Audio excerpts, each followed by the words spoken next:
E para falar um pouquinho sobre isso, está com a gente o oficial de informação pública da Acnur, a agência da ONU para refugiados no Brasil, o senhor Luiz Fernando Godinho. Senhor Luiz Fernando Godinho, muito obrigado por atender o convite aqui da Rádio Bandeirantes. Bom dia para o senhor. Com os ouvintes da Rádio Bandeirantes. Eu queria primeiro que o senhor falasse sobre esse caso específico dos afegãos aqui no Brasil, aqui em São Paulo. A informação que a gente teve é que essas famílias, até bebês, uma mulher grávida, enfim, quer dizer, situações limite mesmo, né? Parece que eles já foram retirados do aeroporto, já estão hospedados. O que vai acontecer com eles nos próximos dias, senhor Godinho? Bom, acho que é importante, antes de tudo, exatamente dar essa contextualização aí sobre essa crise do Afeganistão, né, que você mencionou aí no início da sua fala, né. Nós estamos falando hoje do Afeganistão de uma das maiores crises humanitárias do mundo, né, já são pelo menos mais de 2 milhões de refugiados do Afeganistão que estão registrados nos países vizinhos, principalmente Irã, Afeganistão. Nós temos 3,5 milhões de deslocados internos dentro do Afeganistão por causa do conflito, né? Se você olha todas as questões que afetam o Afeganistão hoje, como a questão da pobreza, da fome, dos efeitos das mudanças climáticas, são muitas questões que afligem o Afeganistão nesse momento e que levam a esses números extraordinários no que diz respeito tanto a saída das pessoas do país em busca de proteção, como aquelas que circulam internamente também em busca dessa mesma proteção, às vezes por diferentes razões. Então, o que a gente tem visto aqui no Brasil é uma parte muito pequena, né, dessa questão que tem afetado o Afeganistão por tantos anos. Os números que o governo brasileiro nos passa informa que já foi autorizada a emissão de mais ou menos 6.100 vistos para facilitar a entrada dessas pessoas aqui no país de uma maneira regular, de modo que elas não precisem se valer de qualquer tipo de esquema irregular de tráfico de pessoas ou de coiotes para chegarem até aqui no Brasil. Desses 6.138, para ser mais preciso, vistos já autorizados pelo governo, a Polícia Federal registra mais de 2.200 entradas até agora aqui no Brasil. Então, de novo, a gente está falando de uma parcela muito pequena dessa super crise humanitária que afeta o Brasil, mas isso não torna os refugiados que chegam aqui no Brasil menos importantes do que aqueles que estão lá. A situação no aeroporto de Guarulhos é consequência de uma situação em que os abrigos já se encontram bastante ocupados, né? Não houve até agora uma capacidade imediata de resposta na questão do abrigamento, então muitas dessas pessoas estão tendo que ficar no aeroporto. No fim de semana, ou melhor, na semana passada, houve uma atenção maior, porque esse número cresceu, exatamente como você falou, mulheres grávidas, crianças, e o governo do estado de São Paulo rapidamente conseguiu criar essas 100 vagas para retirar essas pessoas de lá e levá-las para uma situação melhor. Elas agora vão ser acompanhadas, vão ser monitoradas pelas equipes de assistência social e começa também um processo, juntamente com a Acnur e com as nossas agências parceiras, de atendimento dessas pessoas e entender quais são as suas necessidades imediatas para assim poder iniciar esse processo de integração delas aqui no Brasil, se for a vontade delas, obviamente, né? E esse processo de integração envolve tanto a parte de documentação, que é fundamental para acessar serviços, acessar direitos, como também no médio prazo a questão da inserção social dessas pessoas, né? Colocar as crianças nas escolas, aulas de português, uma série de ações que vão sendo tomadas para que elas possam poder iniciar esse processo de integração aqui no país, que é particularmente difícil para elas por virem de uma realidade, de uma cultura totalmente diferente da cultura brasileira. Então a gente tem que ter isso em conta também, porque torna o processo de integração delas um pouco mais difícil.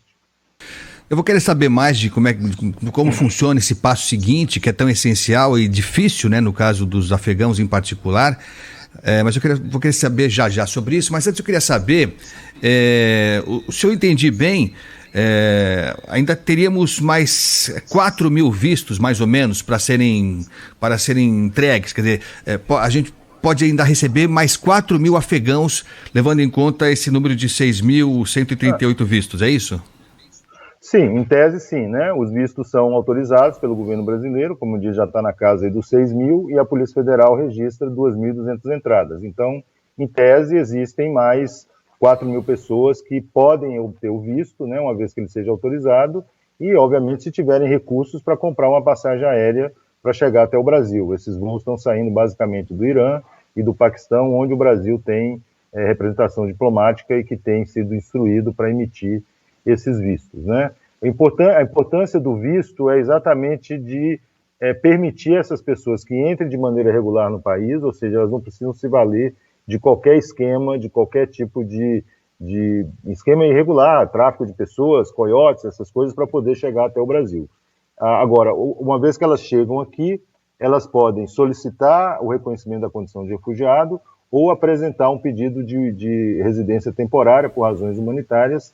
Essas duas vias estão liberadas, digamos assim, para essas pessoas, e com isso elas se regularizam do ponto de vista migratório e documental. Mas aí começa exatamente esse processo que é mais difícil, mais desafiador, que é a própria integração delas aqui no Brasil. Sem dúvida. Qual é o perfil médio, se é que dá para falar em perfil médio, dessas pessoas que estão vindo do Afeganistão? Porque eu lembro, não faz muito tempo, a gente teve um processo semelhante com os venezuelanos, né? Aliás, a Acnur teve um trabalho enorme, brilhante, continua, né? Continua. Houve um momento crítico mesmo em que os venezuelanos entravam num número enorme e houve reação, né, no norte do país, em Roraima, enfim, a gente teve algumas reações de pessoas que veem na chegada desses refugiados como uma invasão, como alguma concorrência, inclusive, né? Em termos de mercado de trabalho, enfim, há algumas dificuldades de compreensão houve naquele caso. Imagino que se espere que também nesse caso dos afegãos possa acontecer isso, ou não? Antes de entrar nessa questão, deixa eu te dar uma ideia do que a gente pode saber do perfil dessas pessoas, né? E aí a gente vai ter como base aquelas pessoas que já foram atendidas por nós ou pelas nossas ONGs parceiras nesse atendimento, porque como a coisa é descentralizada, muitas dessas pessoas não estão sendo necessariamente atendidas ou acompanhadas por nós ou por as ONGs com as quais nós trabalhamos. Então, das cerca de 600 atendimentos que a gente fez até agora, o final de agosto, que a gente conseguiu contabilizar, a grande maioria dessas pessoas, ela está na faixa etária de 18 a 59 anos de idade, a grande maioria é masculina, e é interessante entender dentro dessa faixa de 18 a 59 anos, que 50% delas possui formação universitária. Então, a gente vê aí, são muitos grupos familiares, né? Não são exatamente pessoas sozinhas, há pessoas que estão sozinhas, mas a grande maioria é composta por grupos familiares. Então, a gente vê aí um potencial de integração dessas pessoas aqui no país, porque a grande maioria possui uma formação universitária, algumas, inclusive, possuem cursos de pós-graduação, o que permite a elas essa integração econômica no país. Essa questão, segunda questão que você colocou na sua pergunta, dessas reações da sociedade, a gente vê o Brasil como um país, né, aquela fala padrão, né, quer dizer, um país de dimensões continentais, e essa reação da sociedade a essas pessoas também varia de acordo com a região em que se dá essa chegada, né? Realmente essas questões que você falou aconteceram lá no norte do Brasil, que é uma região muito mais isolada, muito com menor capacidade de absorção, inclusive do ponto de vista econômico, do que uma grande cidade como São Paulo, ou um estado como São Paulo, ou sul, centro-sul do país. Então, essas reações muitas vezes advêm de uma situação em que a sociedade local, que a comunidade local já enfrenta uma série de problemas e de repente recebe um fluxo grande de pessoas. A gente não acha que isso vai acontecer com os afegãos, porque eles estão chegando numa região, como a gente sabe, muito mais aberta, muito mais acostumada a esse tipo de fluxo, com muito mais oportunidades de integração econômica e social, e também num número infinitamente menor do que se comparado aos fluxos de venezuelanos, de pessoas da Venezuela que chega ao Brasil pela fronteira norte do país. Então a gente espera que essa questão, essa intolerância, ou muitas vezes até manifestações de xenofobia não ocorram em relação aos afegãos, porque eles estão chegando numa parte do país que é muito mais acostumada a esses fluxos e que possui muito mais oportunidades de integração para elas aqui no Brasil. E eu lembro bem, eu tive lá em Roraima fazendo reportagem sobre esse fluxo, e era surpreendente mesmo como boa parte, como o senhor falou no caso dos afegãos aqui, os venezuelanos também, boa parte deles tinha uma formação muito boa, tinha uma formação, uma educação formal, ensino médio, muitos com formação universitária também. E de fato lá aconteceu isso, né? Houve essa reação. Aliás, algumas autoridades locais também conduziram muito mal, se manifestaram de forma xenófoba mesmo. A gente torce para que isso não aconteça aqui em São Paulo. Agora, dos refugiados que já foram atendidos, desses 2.200 que já foram atendidos pela Acnur, a maioria deles demonstra interesse, quer ficar mesmo aqui. O que eles falam? Sim, a situação no Afeganistão, como a gente sabe, é bastante complicada, né? Não só a instabilidade que foi gerada desde agosto do ano passado, com o retorno dos talibãs ao poder, mas também todas essas questões que estão além, né, da questão política, né? Como eu falei, a questão da fome, a questão da pobreza, são mais de 25 milhões de pessoas que estão na linha de pobreza. A crise climática traz secas e incêndios de proporções nunca vistas, ao mesmo tempo você tem a questão das enchentes, que vem em contraponto a essa situação.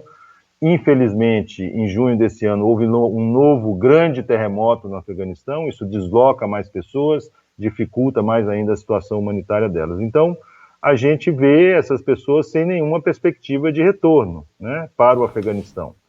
É muito difícil te responder a sua pergunta de maneira mais assim, afirmativa, porque é claro que essa dinâmica ela tem muito a ver com o próprio planejamento, as próprias possibilidades das pessoas.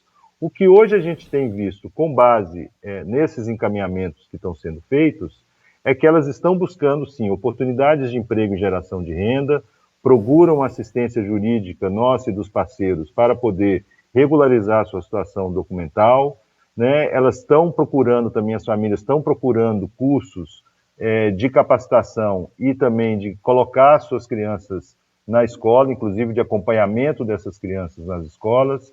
Elas estão pedindo ajuda e a gente tem conseguido prover algum tipo de ajuda financeira para cobrir gastos de transporte, cobrir gastos de aluguel imediato, ou seja, a indicação que a gente tem até agora, com base nesses atendimentos, é que as pessoas querem permanecer aqui no Brasil.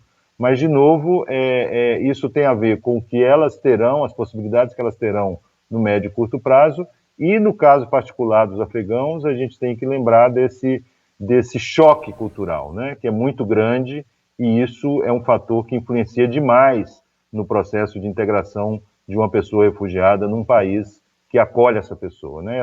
Essa equação vale para essa situação aqui, mas a gente pode imaginar que existem outras semelhantes ao redor do mundo, em que pessoas saem de um país e chegam em outro país com uma cultura muito diferente daquela que ela está acostumada. Nós estamos conversando aqui na Rádio Bandeirantes com o senhor Luiz Fernando Godinho, que é oficial de informação pública da Acnur, a agência da ONU para refugiados aqui no Brasil. Bom, eu queria que o senhor falasse um pouco agora sobre esse processo, né? A pessoa chega aqui, é recepcionada, enfim, a documentação, eu acho que é o primeiro passo, né? Tentar regularizar a documentação desses refugiados todos. E aí, como é que é? Como é que são os passos seguintes? Eu sei que a Acnur tem vários parceiros, você já citou isso algumas vezes, mas eu queria que o senhor explicasse passo a passo como é que a Acnur vai ajudar, ou tentar ajudar a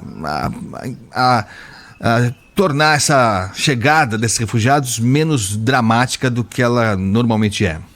Ok, vamos lá. O Acnur atua com essas organizações não governamentais, né? E obviamente que existem outras entidades que estão apoiando a causa dos afegãos, que não são necessariamente parceiros formais nossos, né? Esses parceiros formais, eles recebem recursos que a gente traz da comunidade internacional, que fazem as doações para o Acnur, e a gente repassa esses recursos para as ONGs. Então,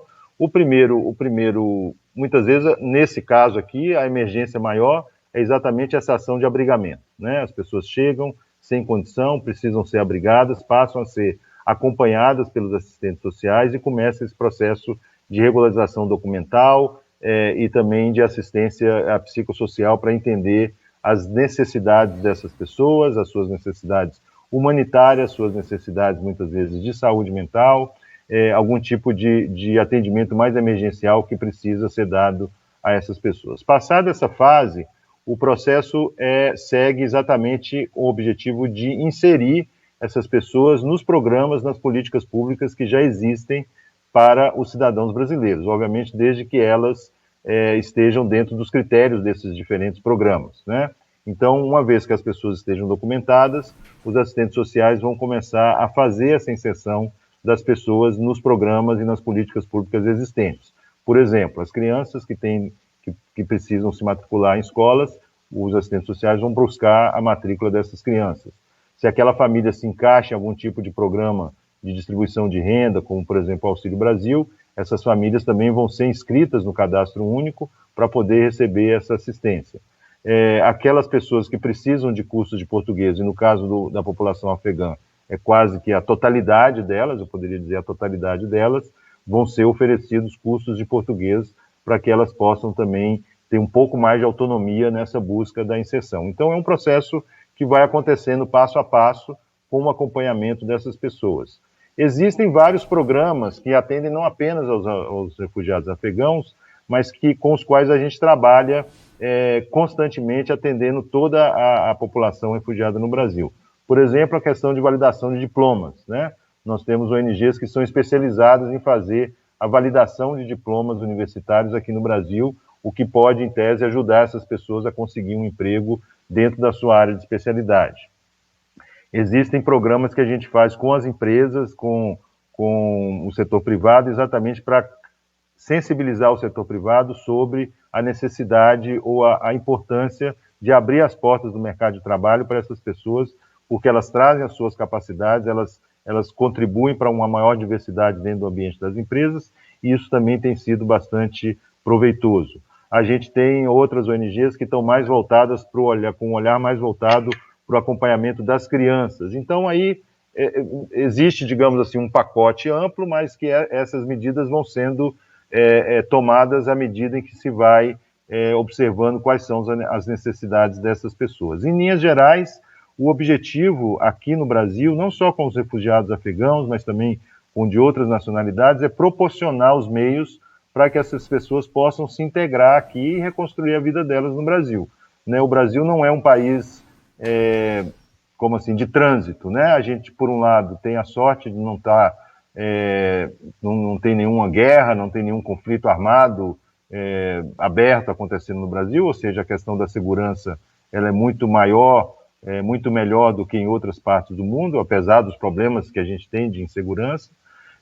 Também é um país que oferece condições para que essas pessoas possam se reiniciar aqui. Então, nosso objetivo, em linhas gerais, tanto nós quanto as ONGs com as quais a gente trabalha, é prover os meios para que, no médio e longo prazo, essas pessoas possam andar com as próprias pernas e se integrar social e economicamente na sociedade brasileira. Está ouvindo o senhor falar aí as várias etapas e tal, validação de diplomas, Auxílio Brasil, para quem tem esse perfil, pode entrar no programa. Fiquei pensando aqui, fui me dando uma canseira, porque para os brasileiros já é uma dificuldade, o que a gente ouve de brasileiro, né, que fala a língua, que é nato daqui, que conhece o caminho das pedras, já é uma dureza conseguir algumas coisas. Eu fico imaginando como é para esse pessoal. Não deve ser uma coisa das mais simples, né? Não, de maneira nenhuma. Ser refugiado não é uma coisa fácil. Realmente a gente precisa ter cuidado para não achar que é uma situação em que vai se resolver da maneira mais simples possível. Não, é muito difícil ser refugiado, é muito difícil tomar a decisão de deixar o seu país, deixar tudo para trás que você construiu e simplesmente abandonar aquilo e tentar a vida em outro lugar. Então, esse ponto muito bem feito que você fez, eu estou 100% de acordo com você. No caso específico dos afegãos, nós estamos provendo tanto para os abrigos municipais, como vamos prover também para esse novo abrigamento aí que foi criado pelo governo de São Paulo, a figura dos tradutores e dos mediadores culturais. Geralmente são pessoas, nós já temos alguns trabalhando, inclusive são pessoas do Afeganistão, que já vivem no Brasil há mais tempo, que chegaram aqui há um tempo atrás, que já estão integradas no país e que são exatamente fundamentais para poder fazer essa intermediação. Nós temos num abrigo em Guarulhos, nós temos duas pessoas do Afeganistão, todas duas refugiadas, e uma pessoa da Síria também, porque já existe essa maior proximidade cultural entre elas, que tem exatamente essa função: explicar o que é o cadastro único, por que a pessoa pode, o que ela não pode, como é que é a cultura, a Lei Maria da Penha, é muita coisa. O choque cultural não é desprezado, não pode ser desprezado, né?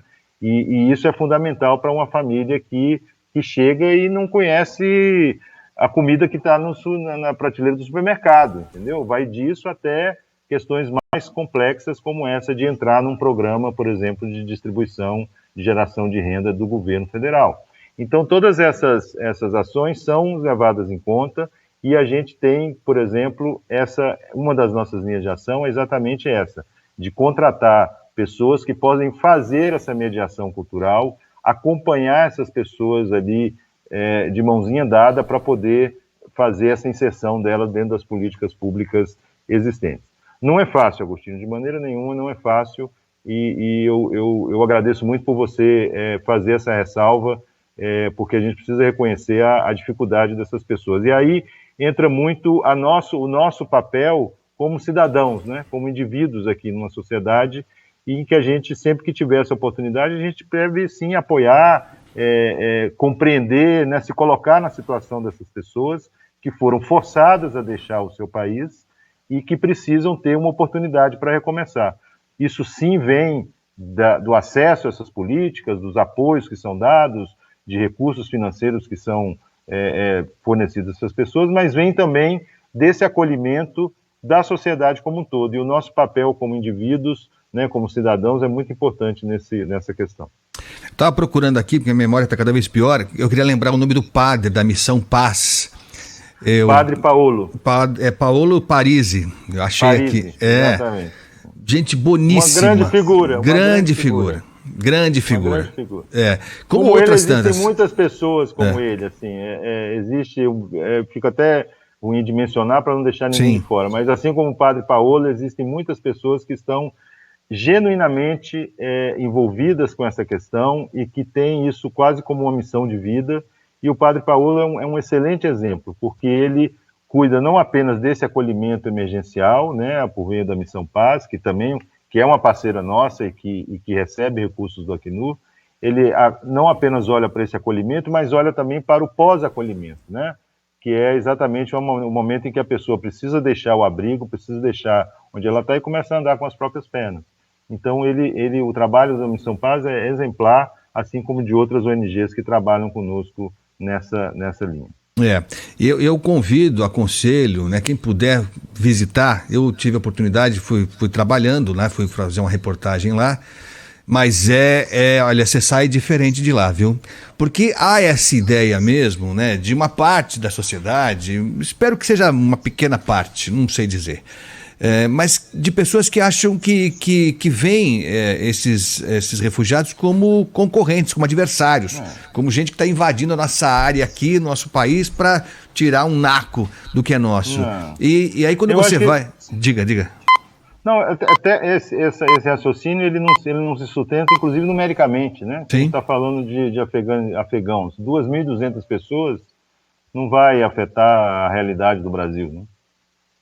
Não, lógico que não, mas para quem tem alguma dúvida ainda e acha que eles estão usando recursos nossos e tal, vai acompanhar lá a Missão Paz. Esse é só um exemplo, eu estive lá, né, então eu vi, e depois fui acompanhar. A FMU fazia um curso também para esses refugiados, para eles, enfim, dominar nossa língua, para eles se requalificarem profissionalmente. É uma coisa maravilhosa.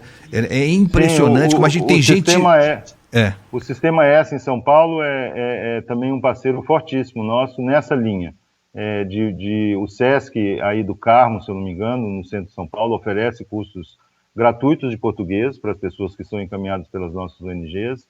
O Senai oferece cursos de capacitação profissional, de recolocação dessas pessoas no mercado de trabalho. Então, são essas parcerias que a gente vai formando com a sociedade civil, que apoiam, né, essas pessoas no marco de uma legislação que é bastante avançada, a legislação do Brasil, né? As pessoas, uma vez que elas estão aqui documentadas, se elas já solicitam o reconhecimento da condição de refugiado, se tornam o chamado solicitante de refúgio, elas já têm toda a documentação necessária para poder ingressar formalmente no mercado de trabalho, para abrir uma conta bancária, receber dinheiro, mandar dinheiro para fora, se for o caso, tem uma carteira de trabalho, coloca os filhos na escola. Quer dizer, a lei brasileira é muito forte, é muito progressista na questão do refúgio, mas certamente precisa desse apoio, dessa intermediação da sociedade civil para fazer valer os direitos que estão incluídos ali na lei.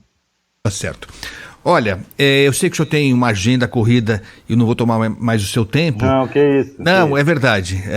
10h50. Temos o nosso horário marcado, mas tá ótimo. É só a primeira conversa de uma série que nós seguramente teremos mais para frente. Eu queria fazer uma pergunta que eu não sei se tem resposta, talvez não tenha. Dá para se falar num tempo médio? Em quanto tempo esses refugiados vão estar já em condição de se recolocar, de se estabelecer e de andar pelas próprias pernas? Existe esse cálculo ou não? Agostinho, infelizmente não. Eu tive o meu primeiro chefe no Acnur, me falou uma coisa que eu guardo até hoje. Ele falou assim: refugiados não são aparelhos de TV que vêm com manual de instrução. Quer dizer, cada um vai reagir de uma maneira diferente, entendeu? Então, a gente vê, por exemplo, as situações mais inusitadas. Por exemplo, uma família, pai, mãe, filhos, adolescentes ou crianças. Essas crianças e adolescentes, a velocidade de integração delas vai ser muito maior do que a dos pais, né? Elas vão rapidamente criar amizade, se entram na escola, dominar o idioma português, né? Isso não é para os afegãos, isso é para qualquer nacionalidade. A gente vê essa dinâmica no dia a dia, né? O refúgio, a situação de refúgio altera as dinâmicas familiares, né? Muitas vezes o pai, que era o provedor no país de origem, passa a ser um cara dependente das ações assistenciais no país de refúgio, ou a mãe assume um papel mais preponderante do que ela tinha antes. A questão das crianças, a gente volta e meia vê esse exemplo de que são as crianças e os adolescentes da casa que negociam com o locatário, que fazem as compras no supermercado, ou que vão com os pais na padaria, enfim. Então, realmente esse cálculo é muito difícil de fazer, porque ele vai levar em conta o histórico dessas pessoas, né, os motivos pelas quais, os traumas que elas vão carregar nesse processo, porque isso precisa também ser solucionado, a capacidade dessas pessoas de entenderem que elas estão numa nova realidade, precisam muitas vezes se reinventarem, né, e eu acho que essa capacidade que os mais jovens têm de se integrar mais rapidamente. Então, infelizmente, não existe uma resposta pronta, um cálculo que possa te dar uma resposta para essa questão. Tá certo. Para terminar, quem ficou interessado, quer saber mais do trabalho da Acnur, quer colaborar, fazer alguma doação, enfim, como é que faz? Bom, nós temos o nosso site, que é o www.acnur.org.br. Ali você vai encontrar todos os links possíveis para fazer doações, né, ao Acnur. Realmente, muitas vezes, uma doação financeira, por menor que seja, ela é tão importante quanto uma ajuda operacional, digamos assim. No nosso site também as pessoas podem encontrar a lista dos nossos parceiros no Brasil, que, por sua vez, sim, gostam de trabalhar com esse voluntariado mais humanizado, digamos assim, mais pessoal, né?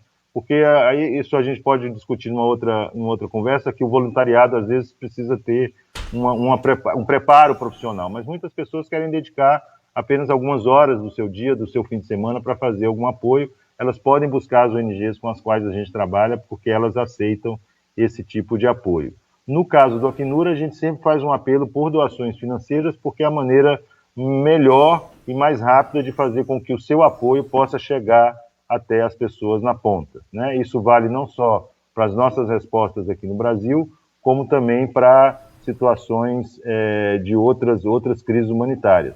E é muito importante essa questão, porque, por exemplo, no caso do Afeganistão, né, a gente, e aí eu vou usar o exemplo do apelo que a gente lançou para o apoio no Afeganistão e nos países vizinhos. A gente tem até hoje só 65% dele coberto, né, com as doações. Então, o Acnur, especificamente, é uma agência que depende de 98% do seu orçamento de doações. Então, a gente fortalece muito isso e as pessoas podem encontrar tudo isso no nosso site, que é o www.acnur.org.br.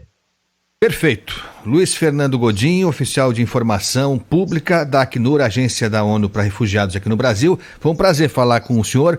Parabéns pelo trabalho e vamos falar em breve novamente, tá bom? Abração. Com certeza, Agostinho. Muito obrigado por essa oportunidade. Parabéns também pelo seu trabalho, pelo seu olhar e pela sua sensibilidade a esse assunto. Isso é muito importante e vindo de um veículo tão importante quanto a Rádio Bandeirantes.